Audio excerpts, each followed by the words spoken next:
注意看，这个身价千亿的霸道总裁，最近突然有了严重的孕吐反应，肚子还一阵阵的绞痛。但他不知道的是，此刻一个刚和他发生关系的实习生，正怀着他的3胞胎，在公司厕所里被恶毒上司霸凌到大出血，濒临流产。之所以会这样，是因为这个总裁的家族有个匪夷所思的诅咒。家族的男人一旦与某个女人发生关系，就会与她建立一种神秘的共感连接，女人所承受的一切痛苦，男人都会分毫不差地体验到。而这个倒霉的女人就是实习生卢比。故事要从几天前说起，卢比的母亲患上了严重的老年痴呆症，急需一大笔钱进行治疗。作为一个刚进城的乡下女孩，卢比在世界顶尖的霍普金斯集团当实习生，受尽了白眼和欺凌。为了尽快转正赚钱给母亲治病，她拼命工作，却始终得不到机会。就在她走投无路时，一场意外让她撞上了公司的顶级霸总兰登·霍普金斯。当时的兰登正被家族长辈下药，急需解决生理问题。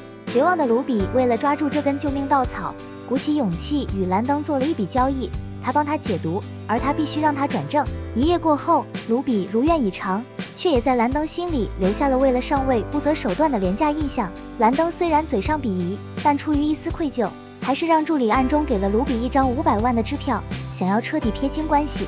然而，卢比却是个极有骨气的女孩，她认为交易内容只是转正，这笔巨款她绝不能要。为了给母亲治病，她宁愿身兼3职，白天在公司被当成工具人使唤，晚上还要去高档餐厅当服务员。与此同时，卢比的顶头上司心机深重的塞利妮正变本加厉地欺负她。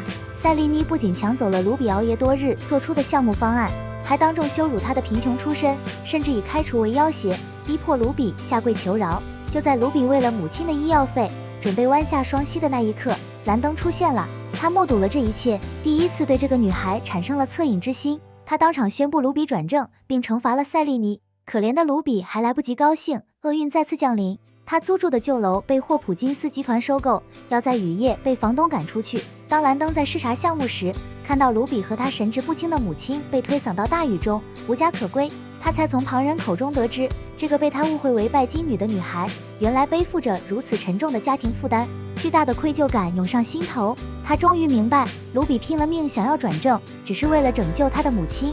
兰登立刻将卢比的母亲安排进自家旗下最顶级的医院，并为卢比提供了高级员工宿舍。可卢比却一心想和他划清界限，不仅想方设法退还那500万，还处处躲着他。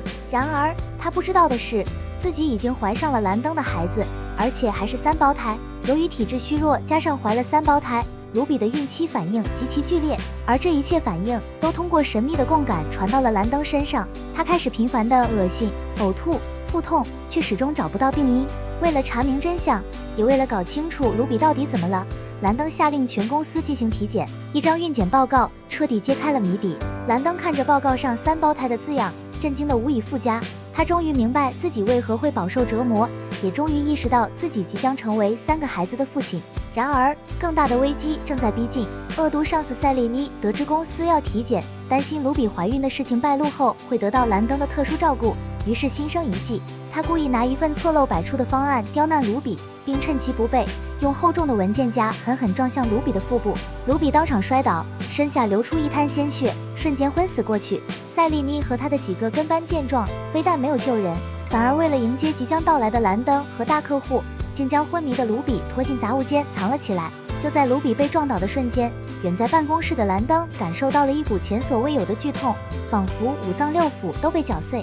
他立刻意识到卢比出事了，他发疯似的冲向女厕，在看到地上的血迹后，双眼猩红，当着所有人的面，他第一次失控地喊出：“我的女人出事了！”兰登下令封锁公司，全员出动寻找卢比。而侥幸从清洁通道逃脱的卢比，拖着剧痛的身体回到办公室，却迎面撞上了以为他临阵脱逃而前来问罪的塞利妮。这一次，卢比不再忍让，他当场揭露了塞利妮的恶行，并要求调取监控。兰登带着监控录像霸气赶到，铁证如山，塞利妮的丑恶嘴脸暴露无遗。在接下来的重要项目会议上，兰登否决了塞利妮精心准备的方案，并当众给了卢比展示自己的机会。卢比凭借自己卓越的才华，提出的方案让大客户赞不绝口，当场签下巨额合同。兰登则毫不留情地将作恶多端的塞利尼及其党羽全部开除。大仇得报的卢比终于扬眉吐气，但他看着眼前这个为自己撑腰的男人，内心却充满了矛盾。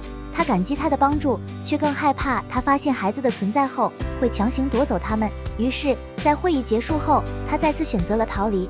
看着卢比决绝的背影，兰登既恼火又无奈。他能感觉到他身体的虚弱，能感受到腹中胎儿与自己的血脉相连，但他该如何才能让这个倔强的女人接受自己和这3个即将到来的孩子呢？